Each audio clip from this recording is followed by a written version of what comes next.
All right. Thank you everyone for joining us tonight for Champions of Quality, Jeannette Rankin. My name is Olivia. I am the Public Programs Manager at the Alice Paul Center, and I'm very excited to be joined today by Lorissa Rinehart, who is the author of a new book on Jeannette Rankin called Winning the Earthquake. Thank you for joining us, Lorissa. So just to introduce Larissa real quick, she is a historian, author, and speaker specializing in women's history, politics, and war. Her debut book, First to the Front, received acclaim from the Wall Street Journal, Publishers Weekly, and more. Her next book, Winning the Earthquake, came out just last month in November. She explores women's political impact through her newsletter and podcast, The Female Body Politic. So thank you for joining us, Larissa. And before I hand it over to her, I just want to remind everyone that we will have a Q&A at the end of this presentation. So if you have any questions you'd like to ask, feel free to pop them in the chat. Since we have a small group, I may unmute so we can talk if people feel moved to. So thanks, Larissa. Thank you so much for having me, Olivia. I'm so happy to be here. Um, yes, my name is Lorissa Rinehart, and I just want to thank and acknowledge the Alice Paul Center for Gender Justice and Olivia Erica for having me and inviting me, and also for Rachel Glashan Rupashan, the executive director. I'm so grateful to be here. Um, as Erica was saying, I'm Lorissa Rinehart. I'm an author, so to speak. This is my second book. And I kind of came to history and writing. Um, Hold on, let me try and fix this. Um, Honestly, as I would like to say, but sort of went down this winding path for many years and I waited tables and I worked in the arts. And then I decided in 2016 that I wanted to pursue my path or pursue my passion of writing. And so I went back to graduate school I think I was in my 30s. Um, and I really started gravitating towards, writing women's history. And I had always been a history buff, so to speak, particularly of World War II and the Cold War. But on my later sort of entry and academic entree into history, I started noticing I wasn't the first, but I was like, where are the women? Why aren't there any women here? I'm sure we contributed a great deal to the events of the past, and yet we are so ill represented. And so I became very passionate about going back into history, into the archives, into the footnotes and the margins, and recovering these stories of women who really made an impact, not just on their communities, but on the nation and the world. But making an impact on your community is incredibly important as well and has ripple effects, as we all know. But that's what led me here to Winning the Earthquake. And, I started writing it. Oh, and forgive me, everyone. I am battling a cold, my kid's cold. And so you'll hear me like doing cough drops and cups of tea, which I have lined up on my desk here. So forgive me. But, I started writing where I started writing Winning the Earthquake in, I want to say 2023. And it was, of course, this incredibly still politically fraught time. And I was looking to write a book that about a woman specifically who really had a vision for a different kind of democracy. And I was surprised to find that in spades in Jeannette Rankin, as we will get into. But her story to me right now, just in broad strokes, is incredibly relevant. She worked for 60 years on peace and disarmament, but also on sweeping democratic reforms, not just suffrage, although she was a prominent suffragist, but also ranked choice voting, abolishing the Electoral College, and multiple member congressional districts. And I'll dive into each of those more deeply as we move along. But as we see our democracy in peril right now, there's a lot of discussion about these potential reforms. And, not a lot of people know that Jeannette Rankin was really advocating for them as early as 1912, along with a lot of other progressive women. But, she was foremost, I would say, among them. And so Jeanette kind of, I would guess, like me, came to politics through, I came to writing through an unlikely way, but Jeanette came to politics through an unlikely avenue. She was born in Montana, outside of Missoula, in 1880, before Montana was even a state. And as you can imagine, it was an incredibly rugged and rural place at the time. Recently, I was able to visit her ranch, and now it no longer belongs to the Rankin families, but now, right, you just sort of get in your car and drive 5 minutes from Missoula. But at the time, it was a multi-hour trek in the summer, and in the winter, it was impassable. So if they were there on the ranch in the winter, they were stuck there.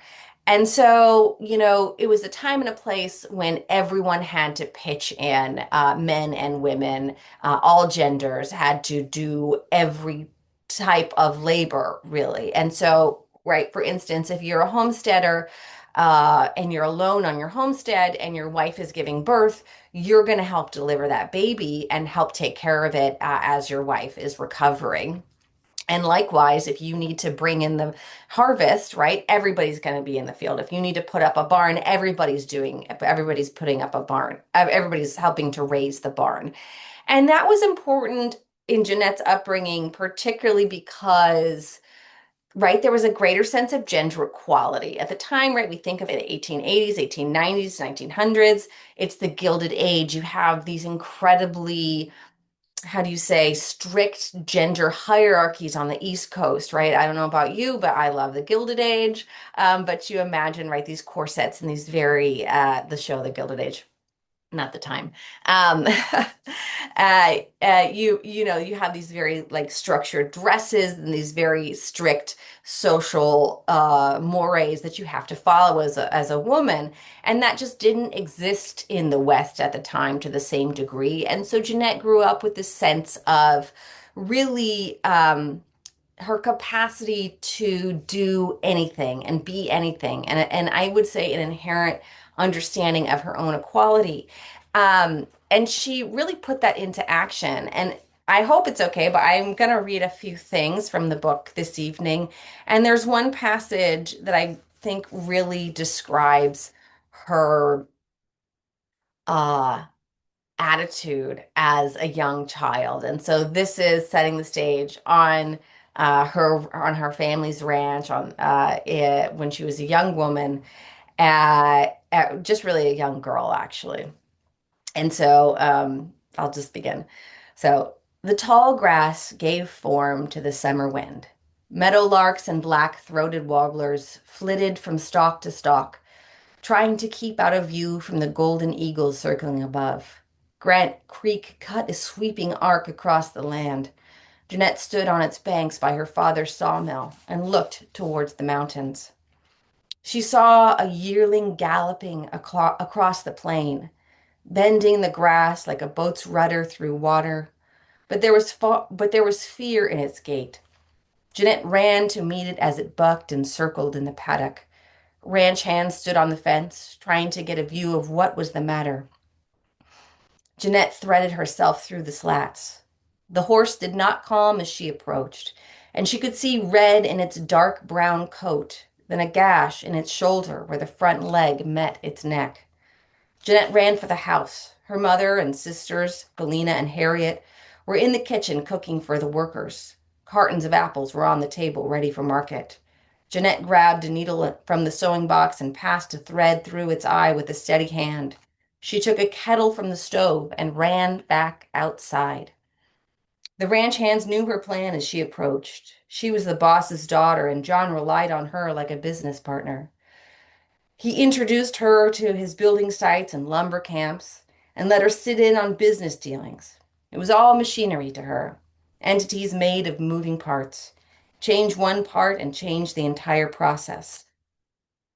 Everyone knew she had a keen eye and almost uncanny understanding of how things worked. Several summers before, the hoist to the hayloft had broken. While the workers searched for the cause, Jeannette found it and explained how to fix it, not strong enough to do it herself as a child of no more than 10. It came as no surprise to these men that she would take control now. One ranch hand roped the yearling while six more approached as its buck slowed under the pressure of the tightening lasso. Together, the ranch hands forced it to the ground, then to its side. Jeannette knelt by its mane and stroked its neck in a gesture of comfort as she cleaned the wound with hot water. The horse kicked. Jeannette kept a steady gaze as she pinched the open flesh closed with one hand and passed the needle through with the other. She cut the thread with her teeth when she finally finished and tied knots with the expertise of a seasoned seamstress, which she was, even now at the young age of 12. So I wanted to show that, read that passage, right? Because it has in it, right? Both she is sewing so much. She sews her siblings' clothes. She's familiar with the kitchen, but she's also out there with the ranch hands, and she's really inhabiting all of these sort of both sort of gendered worlds, as it were. And this really came in handy later when she was on the suffrage trail. But I do want to note one other thing in that, which was her father, in addition to being a rancher, was a self-taught engineer and built many of the bridges that were the first bridges in Missoula. And just a quick sort of interesting side note of interest. Missoula is a city surrounded by rivers, making it both sort of like unreachable without bridges, but if you have bridges, it becomes very uh, potentially economically valuable, right? Because you have all these throughways and also sources of power. So John Rankin built a number of its bridges and then capitalized on that and became a real estate developer later in her life. And so Jeannette was really able to experience both this rural life, but also the city life. I mean, right, as sort of local newspapers used to do. They would follow around, the wealthier families of a city and take their photographs and um, report on their doings. So Jeannette was both used to sort of the media limelight as a young woman. She was able to talk to ranch hands and miners and lumberjacks, but she was also very comfortable sitting in business meetings. And so she really was able to travel through these various social stratas comfortably in a way that was almost unique in a lot of ways. And but pardon me. But the thing about Jeannette was that she was the oldest of six siblings, five of whom survived to adulthood. And like a lot of daughters then, and to a certain degree now, she really became the second mother to them. And it wasn't until she was in her later 20s when her youngest sister, Edna, was in college that Jeannette really started her own career. And she kind of found her calling, I would say, in Boston. Again, she was actually there taking care of her brother Wellington, who was at Harvard Law School, and he was suffering from a mental breakdown. And so she went to take it's really to nurse him back to health. But while she was there, she would just go on long walks. And while there, she discovered a problem that she couldn't solve, which was rare for her, right? She had her father's sort of engineering mind, and she had never encountered a problem she couldn't solve, whether that was fixing the hayloft or, for instance, she thought the ranch hands should have a higher wage, and she told her father as much and refused to take no for an answer, advocating on their behalf. And so, but when in Boston, she came across, right, the inequities, the cruel inequities of industrialism. And it really shocked her. I mean, she had seen poverty before, to be sure, but not on this scale, and certainly not the level of exploitation of both adults and children. And this really shocked her in a lot of ways and set her on the path that she would eventually, spend her life pursuing. After that, she went home for a little while, but then ended up really sort of atrophying. And her family sent her to her uncle's in San Francisco, where again, she loved to walk. She was a sort of great explorer, as it were. And she was on Telegraph Hill in San Francisco. And if you know anything about Telegraph Hill, it is now one of the city's most beautiful neighborhoods. But at the time she was there, I believe it was in 1908. Um, it was one of the poorer areas of San Francisco, inhabited by recent Italian immigrants who worked in the fishing industries. And two women had set up a settlement house, the Telegraph Hill Settlement House, very much inspired by Jane Addams' settlement house, the Hull House in Chicago.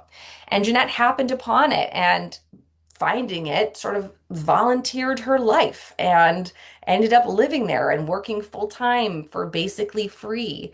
And what she also discovered was sort of the burgeoning progressive movement and political activism, right? She would spend hours in the library that they have reading political treatises, reading sort of, Harper's and the Nation and other, progressive papers or magazines rather. And she would, also attend political lectures. And so this is really where I don't want to say she was radicalized, but she became very political at this time. And after that, she discovered the New York School of Philanthropy, which is now the Columbia School of Social Work.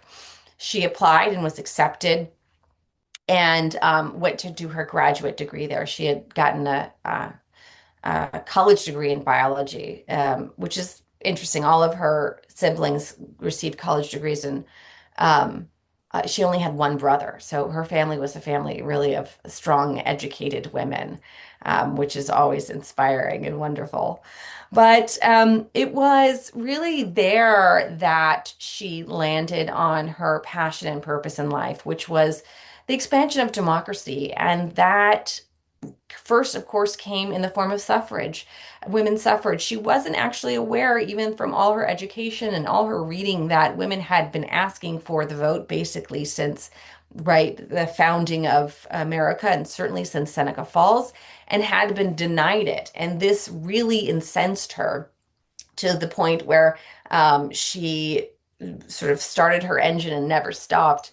One side note about Jeannette was her anger was a really great motivating factor for her, and she was really good at female rage, which I write about, and how she harnessed that for progress, but also at times personal peril, as is the case for all of us sometimes, but nevertheless worth it.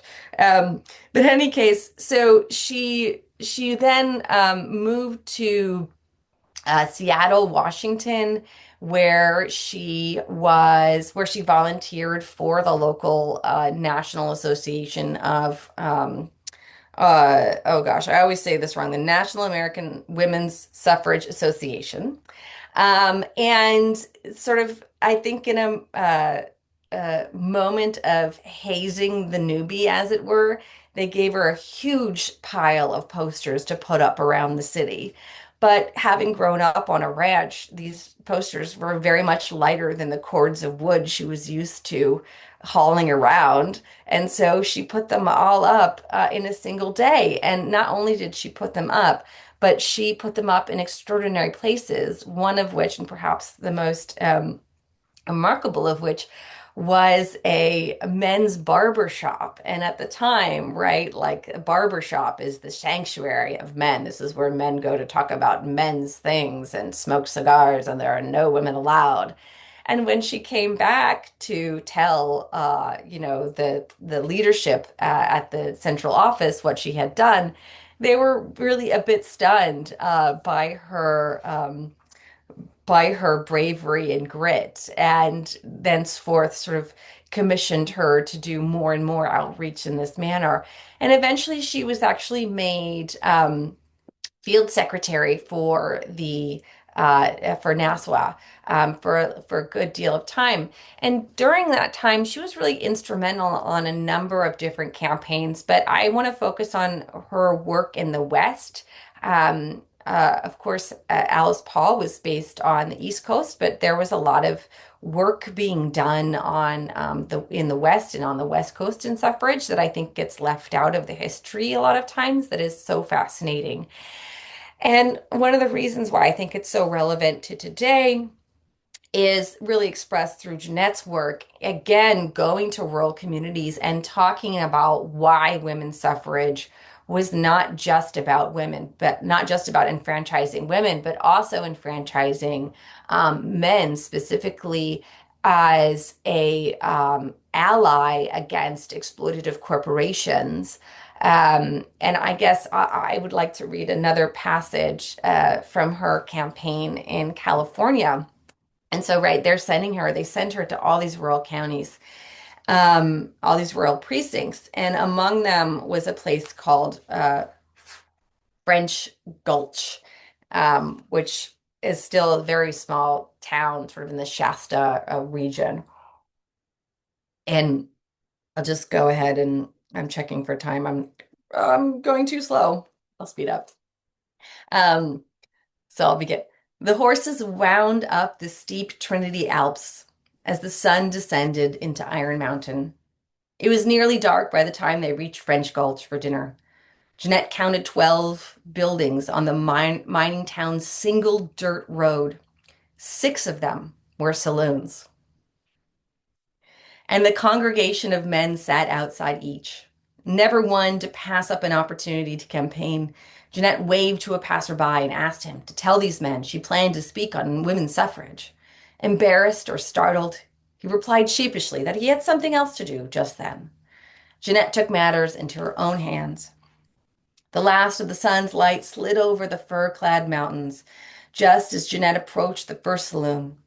Stunned silence washed over the men who forgot their drinks as she began her story of the boy and the father and the courageous men in the West, brave enough to give women the vote. Her voice carried to the other 5 saloons where the men rose up from their seats and gathered around. She spoke of her upbringing in a place not unlike French Gulch and her own experience with mining companies like the one that exploited their labor. Women leaned out the window of second-story bordellos as she spoke of how the women's vote would benefit not only their wives, sisters, and daughters, but also their cause for a safer workplace and the right to collectively bargain. And so Jeanette really had this approach of how can we mutually benefit each other? And when the votes came in specifically for California, all of the rural districts that she visited, went for women's suffrage by a margin of at least 2 to 3. And actually, in French Gulch, 97% of the vote went to women's suffrage because of her stop there. But soon after, not soon after, but pardon me, about a year and a half after being field secretary, it started to wear on her. She was not just only doing grassroots organizing, but she was doing a lot of lobbying in state houses. And, because the Nassau was, I don't want to throw shade, but because it was really centered on the East Coast, right? It had like these hierarchical organizing strategies that were just not interested, that just didn't interest Jeanette. And so she resigned to go back to Montana and really organize her own campaign. And she didn't want to be affiliated with the national campaign, and she didn't take money from them. And instead, what she did was she created very quickly a constellation of power. And what do I mean by that? Okay, imagine Montana, right? This is now 1911. Uh, I just drove through Montana. It's huge. It's rugged, and I was in a suburban on like really nice roads. Okay, back then none of those things existed. Like she's on horseback, she's in an ox cart, she's in a like train that doesn't have a sleeper car. She's in a borrowed Ford driving up a crazy road like through a mountain pass in the winter. You can't get around. She did all that, but you can't get around Montana like constantly. So instead she had to empower women and men in every single precinct. And she said to them, I trust you to communicate with your communities in the way that you think is best. And I'm not going to tell you what to do. If you have questions, ask me and we'll talk.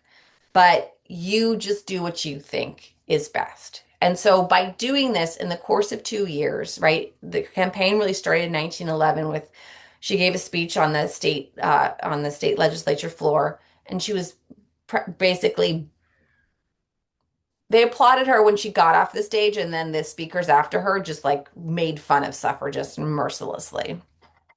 So, right, they're like not, there was a blowout. Like nobody wanted, say, the women's suffrage at the time, right? That's 1911.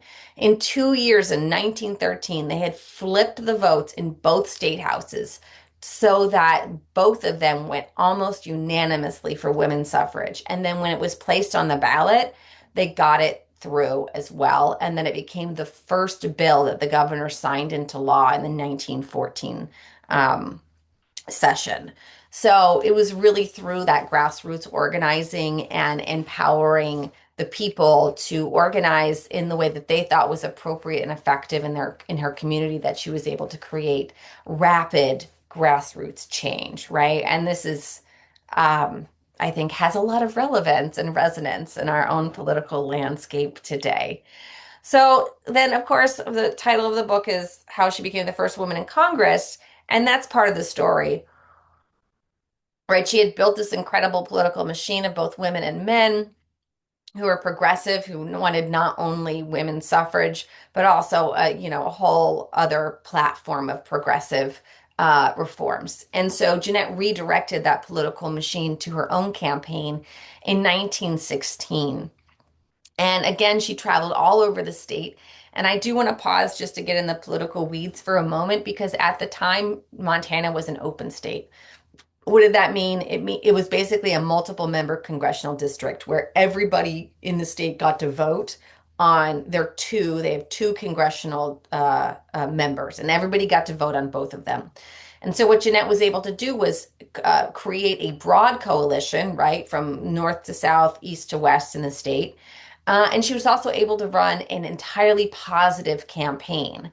Um, she never had to sully anyone's name. And when she went anywhere, she would always say, vote for your local man and Jeannette Rankin. Because in these types of elections, it's not a zero-sum game. You're not, if you vote for one candidate, you're not sort of throwing out your vote for another candidate. And so through this sort of additive form of politics, she was able to win second by a landslide. She beat her opponent, the third place opponent, by 5,000 votes, which is a huge number of votes in Montana in 1916. Um, but speaking of opponents, right, her biggest sort of political enemy wasn't another person running against her, another man running against her. It was actually the Anaconda Copper Company. And just to back up a little bit, uh, at the time, Montana was really known as a one company state because the Anaconda Copper Company owned, right, all of Montana's mines. If anybody has watched 1923, you'll hear about them, that Yellowstone show. It's okay. But so it's real.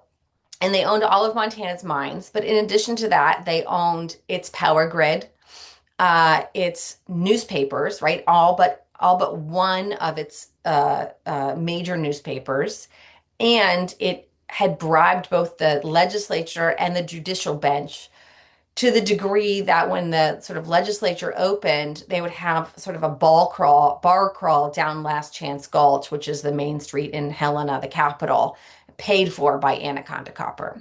And so they tried at every juncture to suppress the vote and to tamper with the election, whether that was through freezing her out of newspaper coverage or actually calling the race for her opponent before even half the votes were counted, hoping to trick her into conceding. But luckily, her brother was sort of a student of political trend lines and knew that she would, once the votes were counted, would win. And so she refused to concede, and he was right that when the votes were counted, she not only won but won by a landslide. And again, right, like this is so apropos of our current moment. And so Jeanette's campaign slogan was "Let the people know," because the Anaconda was not only suppressing news of her campaign, but many other progressive reforms of attempts to organize unions, and attempts to sort of return common natural resources to the people of Montana rather than allowing them to be aggregated in the hands of a very few, as was and is the case. So she's elected, and the story does not end there because, of course, right, it's 1916, then she takes office in 1917. World War II was declared actually while she was campaigning for suffrage. Well, it was the Great War in Europe, of course. But for many years, the United States public interest was not particularly interested in going to war, to joining the war. But when German U-boats started to attack or rather non-military ships off the coast of America, public sentiment started to change, and corporate controlled media really also sort of ginned up that public sort of the drumbeat for war. And so it's March 1917. The her sort of supporters, right? Her financial backers have um, uh, arranged for her to make her first speech on the national stage, which is in Carnegie Hall, and they've basically implored her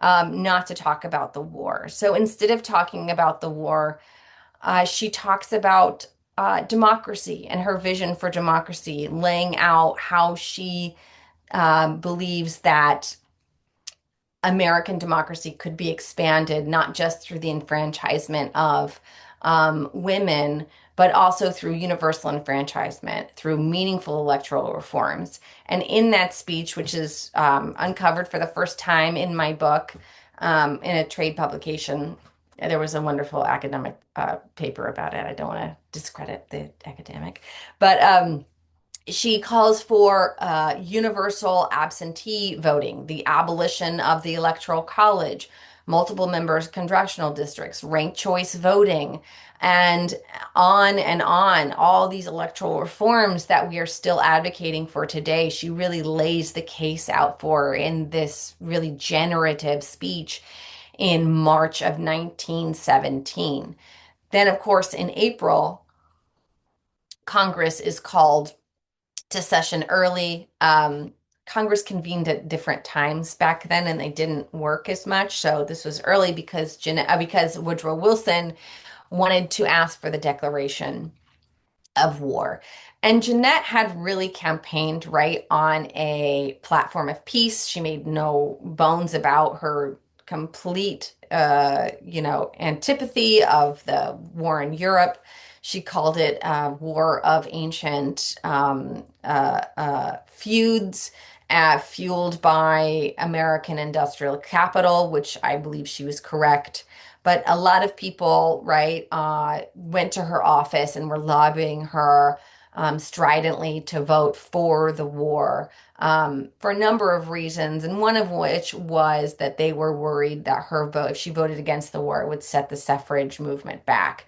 Alice Paul, of course, being a unwavering pacifist like Jeannette, implored her to vote her conscience, which Jeannette eventually did, despite the political fallout that followed. But she did vote her conscience and voted no for war, and she was one of 50.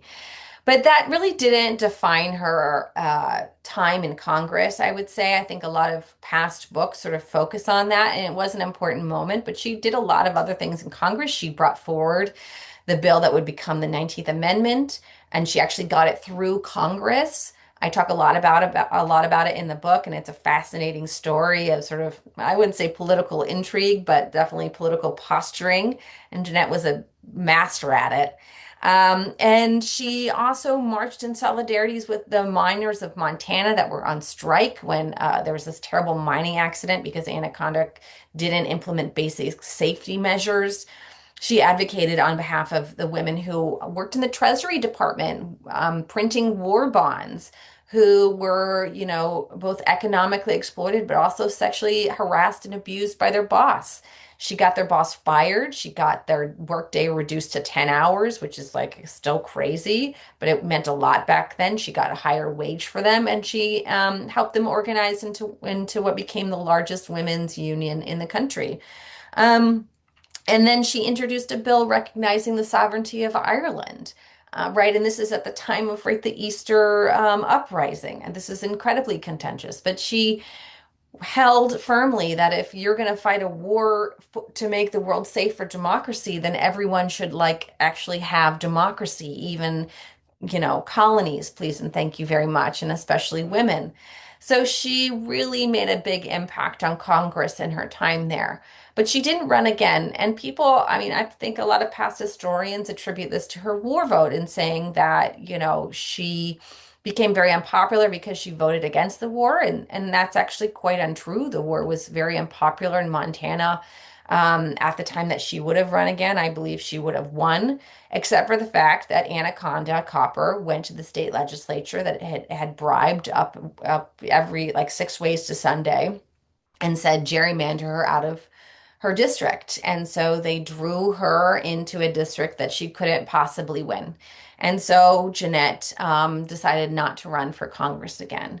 And instead, she dedicated really her life to peace work, very much in line with Alice Paul and her devotion to pacifism and disarmament. And so I think I'm running short on time because I'm just so passionate about talking about Jeannette. I hope this has been interesting. But in 1919, Jeannette traveled to Zurich with the Women's International League of Peace and Freedom, which still exists and is a wonderful organization. And they were crafting an alternative to the Treaty of Versailles. And it was an international contingent. It was not just women from America, but it was women from every belligerent nation, Axis and ally. And what they came up with was an incredible document that I encourage everyone to look up. It's the 1919 Zurich WILPF, WILPF Congress. And it was really a different vision of what international diplomacy could look like. And in fact, it was so persuasive that Jane Addams, when giving it to Woodrow Wilson, she very specifically gave it to Woodrow Wilson. He adopted 9 of their points into his 14-point plan. That then became the basis for the, of course, League of Nations. That then became the basis of the United Nations, which is really the foundation of our understanding of international diplomacy. If only he had taken 14 or 15 or 16 of their points, I think we would be in a much better place today.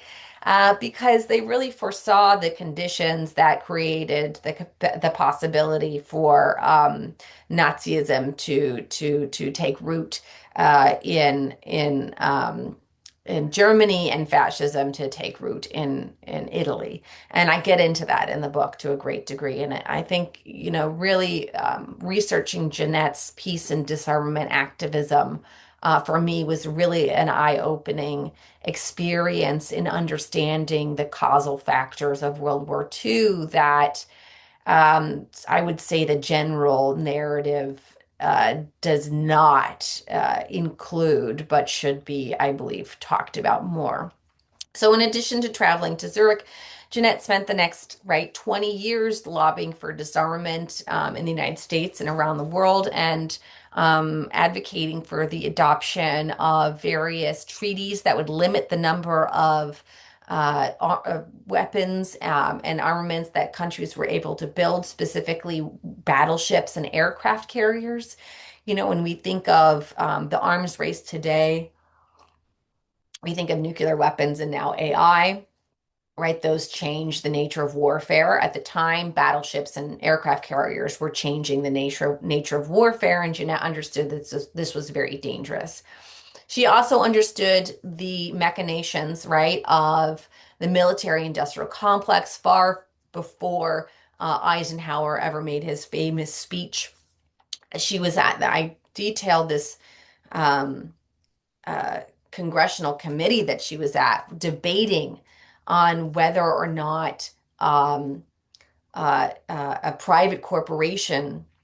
I think it was Northrop, which then became Northrop Grumman, which is one of the top military contractors today, could have a contract to build naval ships, right? And so this is the first time that uh, war machinery becomes profitable. And of course, Jeanette understood that if a company, right, invests in something, they're going to want a return on their investment. And what is the return on the investment? That's using it in war so that they can build more. And she was very vocal about the danger of this and where this would lead.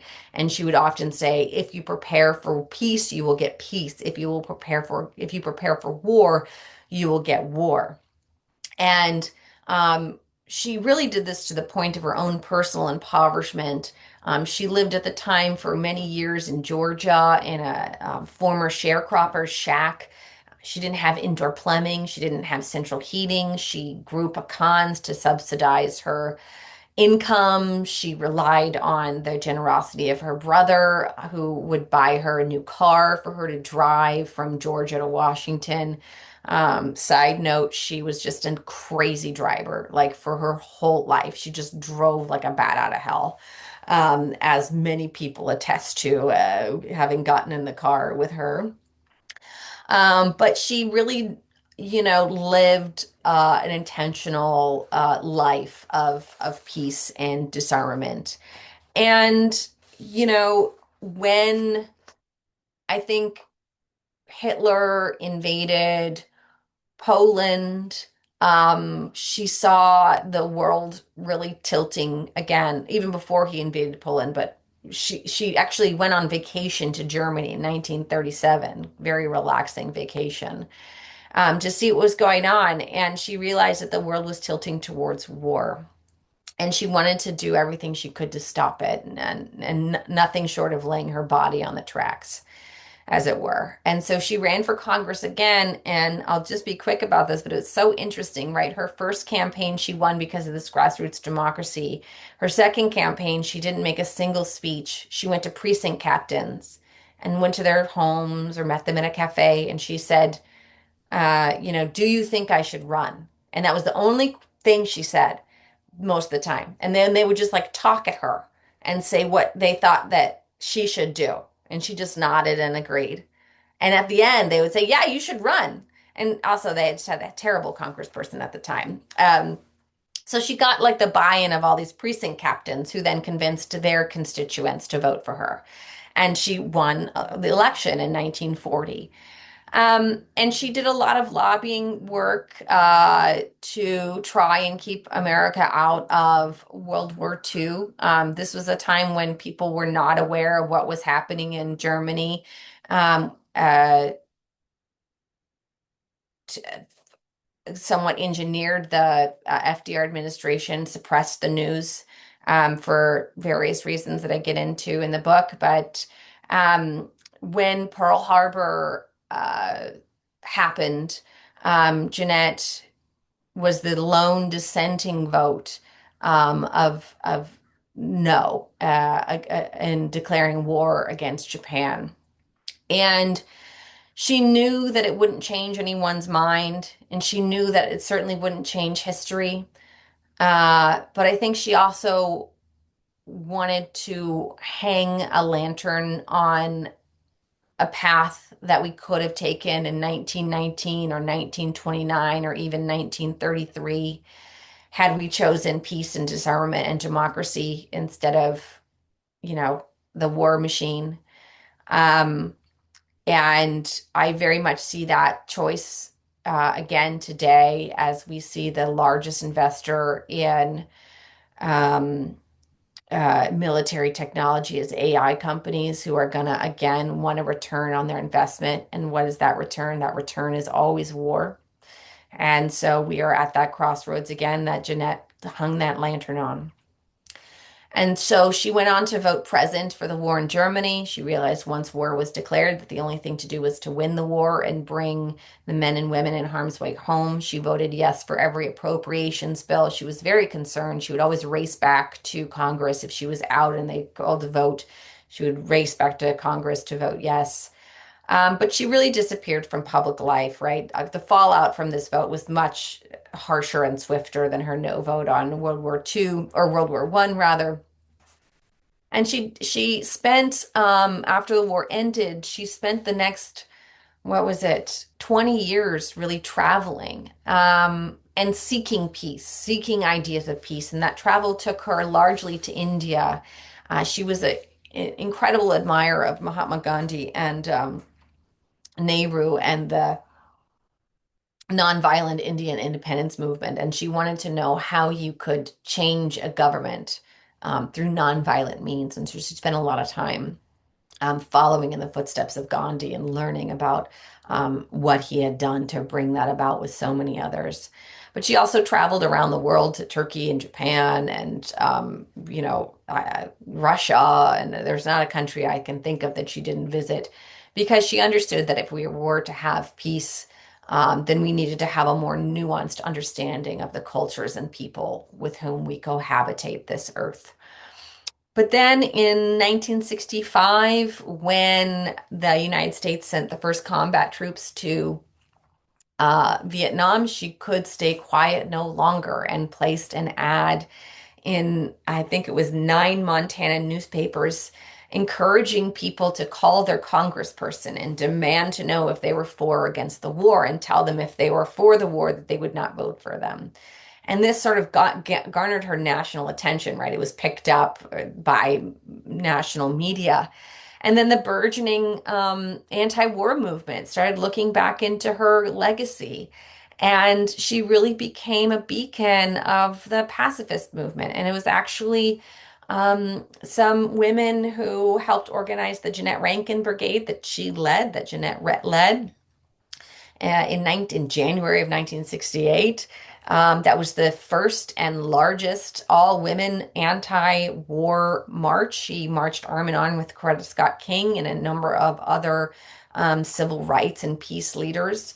And they demanded not only the end to the Vietnam War, but the foundational causes that caused war, including racism, poverty, and the military-industrial complex.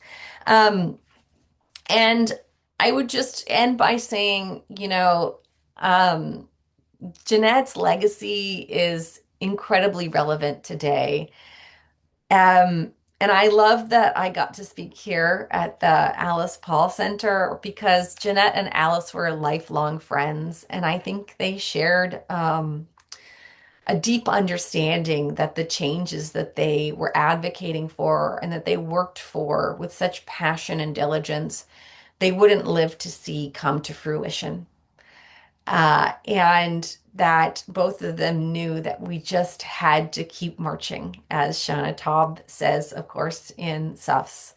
And so I think Jeanette's enduring legacy and what I hope everyone on this wonderful webinar comes away with is that we are all part of that continued legacy of trailblazers and that we continue to march along the path that they began. And so thank you everyone for being here and listening to my talk about Jeannette Rankin. And I'm happy to take your questions.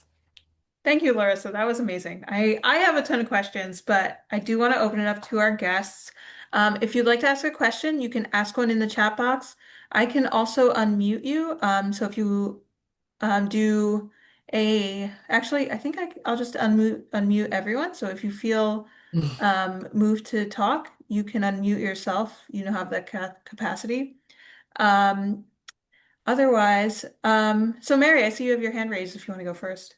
Yeah, can you hear me? Yes. Okay, great. Hey, well, thank you. I really enjoyed this discussion, Larissa. This is really great. I've been trying to read more about women and right now women in world during World War II, but will be looking forward to reading your story about Jeanette Larkin, your biography. So thank you for that. Thank you. Interesting listening to you and the way that she grew up. I mean, you wonder how women like Jeanette grow and become, I'll say, the suffragette or the feminist that they become. I mean, in your research and writing this book, do you think, the role of her father? I mean, growing up on a farm, which requires a lot of, working as a team, being self-sufficient, but also it seems like her father treated her like almost like a junior partner. And maybe that had helped her realize that she can do a lot more than what may have been expected of women at that time. Oh yeah, absolutely. You hit the nail on the head. Her father treated her like a son. In a lot of ways. It was Jeanette, and then it was Felina, and then it was Harriet. There's a lot of Hmm. them. And Hmm. then, he didn't have a son until much later. And so, you need somebody to help run your business and do stuff. And it was her. And so, I think John and her mother, Olive, were very enlightened for the time, right? They insisted that all their girls went to college, which was, unique. Uh, Mm, but also that it was out of necessity that he needed somebody, and that somebody was Jeanette, and she was capable. And he recognized and respected her capabilities, which is not a given, you mm. know. So absolutely, the way that she was brought up, both on the ranch, but also as sort of her father's protege, very much influenced her capacity to see the complete potential in herself. Thank you. Awesome. I have two questions in the chat. So the first one, I've read Alice Paul's version of asking Jeanette to vote no on entering the Great War. I'm curious about what Jeanette's perspective on that moment was. Did she ever write or talk about it? Oh yeah, she did. And it's in the book. She wrote a lot about it. And it was heart-wrenching. If you've read Alice Paul's account of it, you'll know that her office, and really she was in the Cannon building, it was just swamped with lobbyists, everybody trying to get their voice in, and that Harriet Laidlaw, who really like bankrolled Jeanette's political campaign, Carrie Chapman Catt, her own brother Wellington, were just begging her to vote yes on the declaration of war. And Jeanette would say, I'll vote. Um, I'll vote yes if I can see a reason to.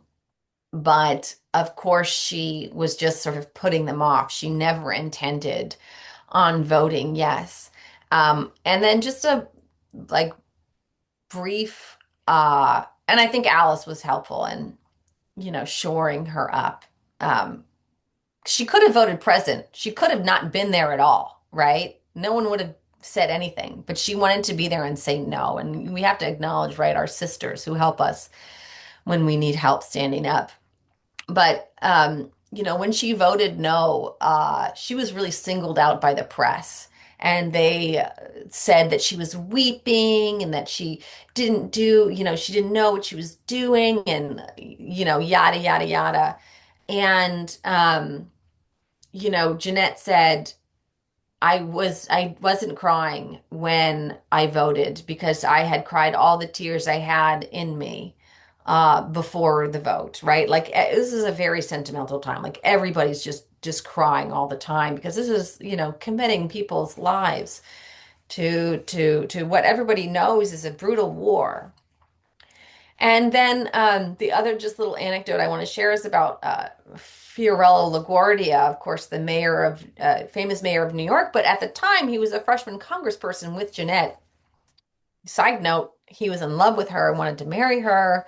She wouldn't do it because she wanted to be her own person, writing a short story about it.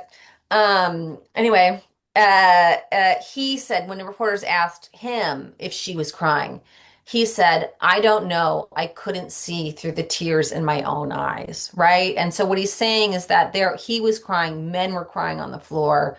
You shouldn't single her out if she was crying. But in fact, she was not crying. Not that it matters. But suffice to say, to answer your question, it was incredibly emotionally charged and difficult. And then I do just want to say, I don't think I can find it on short notice, but her brother Wellington eventually just said, "Okay, vote your conscience. I can't affect. I'm not going to sway you one way or the other. So just vote your conscience." But he said, "You're going to be crucified for this." And she said, "I don't care what people say tomorrow. I care what people say 50 years from now." And that was always sort of that was very much always her attitude, that she's not doing it for today. She's doing it for the future. Thank you. Okay, so the other question in the chat, what did Jeanette Rankin think of the Western tour from the National Women's Party with Inez Milholland? Did she and Inez ever meet, and did they know each other? So I don't know about the Western tour. I know that they met. I know that they were forgive me if I'm using the terminology wrong, but I know that she was Jeanette led the Montana contingent at Alice Paul's wonderful um, suffrage pageant in Washington. I'm sure that they met in meetings, but in my research, they're sort of if they had a relationship, didn't come up, didn't come up. But of course, Inez was. God, I wish someone would just make a movie about her. I mean, she's such an icon and such a sadly a perfect martyr in a lot of ways. But yeah, they didn't have a lot of interaction, I would say. Oh, we got another one. Oh, well, Martha was just letting you know that she has made a film on Inez, so we'll have to Oh, check that out. great. Send it to me. I Yeah, would like to watch that tonight. it's a can I speak? Yeah, go for it, Yes. Martha.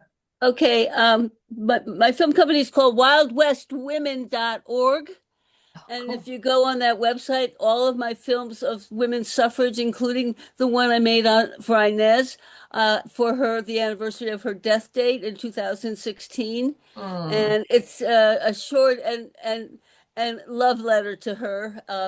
And You can just go look at on my YouTube channel for free. And Wonderful. Okay. And thank you for your great talk. I'm so glad that someone has unearthed the real glory of and work of Ms. Rankin, because I know that I the reason I asked the question is I know that Inez felt very strongly about Jeanette and used her for kind of an image when she did her talks in the West. Oh Um, my goodness. that kind of Wow. Western language she needed to know, presentation and stuff like that. So yeah. Oh, I did not know that. Thank you for sharing. I can't wait to watch your short. I'm really excited about that. Thank you. Awesome. I'm going to jump in and ask a question.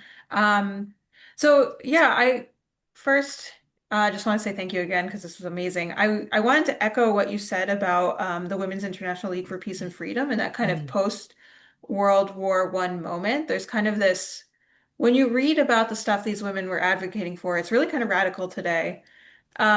And so my question, I was reading the news today, and it just so happened that the Congress passed this $1 trillion defense budget today. So we're living, like you said, in the kind of this in really militarized world that Jeanette kind of foresaw.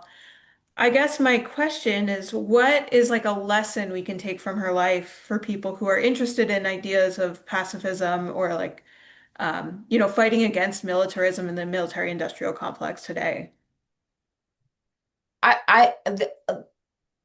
A lot. You know, I would say this. Jeanette, during the interwar years, advocated for a constitutional amendment that would require a popular vote on whether or not to declare war. So taking it out of the House, the hands of Congress, which should be the people's house, right? But was controlled then as it is now by corporate interests, and putting it directly into the hands of the people. And why is that important? Because she believed that if the people were able to decide and not be uh, manipulated by corporate interests, that they would never choose war. And I think that she's right. No one wants to go to war. No one wants to send their children to war. No one wants to deal with the fallout of war. No one wants war. People do not want war.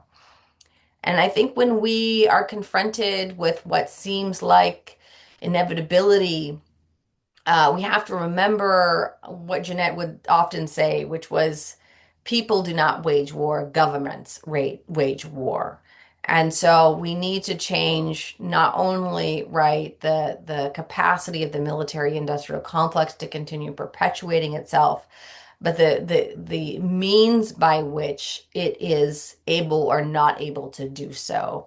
And we need to understand that it is not a war is not a natural state. It is an unnatural state. It is something that people do not want, and that we actually have the vast majority on our side. And I think that's important to remember when we are confronting what seems like a monolith, that it is in fact not a monolith nor an inevitability, but a thinly veiled facade that will tumble if we can push enough hands against it.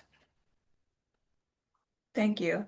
So I have one more question that came in through the chat, if you don't mind. Sure. Um, Maggie Hathaway and Emma Ingalls were the first women elected to the Montana State House in 1916. Can you talk a little bit more about Jeanette's connection to the broader and long suffrage movement in Montana? Women there worked to gain suffrage in the state as early as the 1880s. And yeah, so can you talk more about her connection to the suffrage movement in Montana? Absolutely. So, whomever asked this question is a great Montana scholar. Yes, women had been working for suffrage in Montana from 1889 with the state constitutional convention. There, they were incredibly brave and intrepid, and they would, for the next, I'm bad at math, however many years is that? 30 years, take no for an answer. And they kept, right, that they kept making sparks. And Jeanette was really able to come in, right, and fan those flames that they had created. And a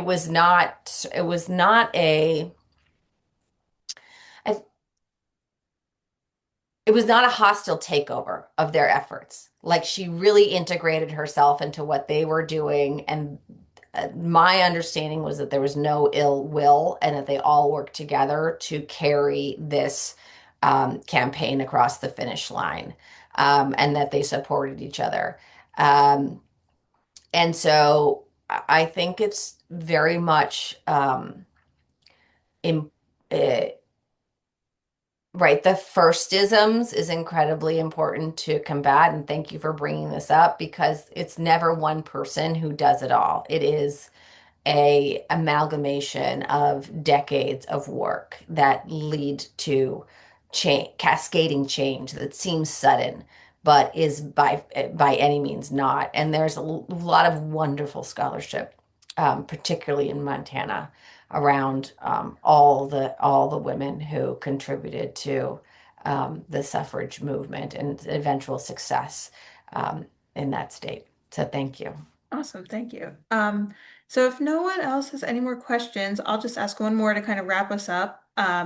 So is there anything else, from the book that maybe we didn't get to talk about tonight, or something that didn't make it into the book, that you just want to share with us as a final note?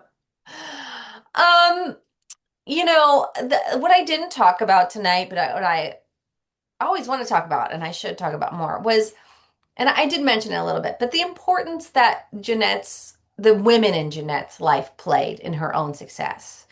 She had four sisters who survived to adulthood. They were dear friends, and they helped each other immeasurably, whether that was practicing speeches, helping her to practice speeches, or her sister Mary was her secretary, but secretary in a congressional office is a big deal, right? When she was first elected, she helped her sister Edna when when she and her husband got divorced and Edna had to travel to work. Jeanette took care of the kids, right? It was this real matriarchy, is what I'm trying to say. And then added to that family were her deep and dear friends, Catherine Anthony, who was a wonderful biographer, and her partner, Elizabeth Irwin, who was the founder of the Red Schoolhouse.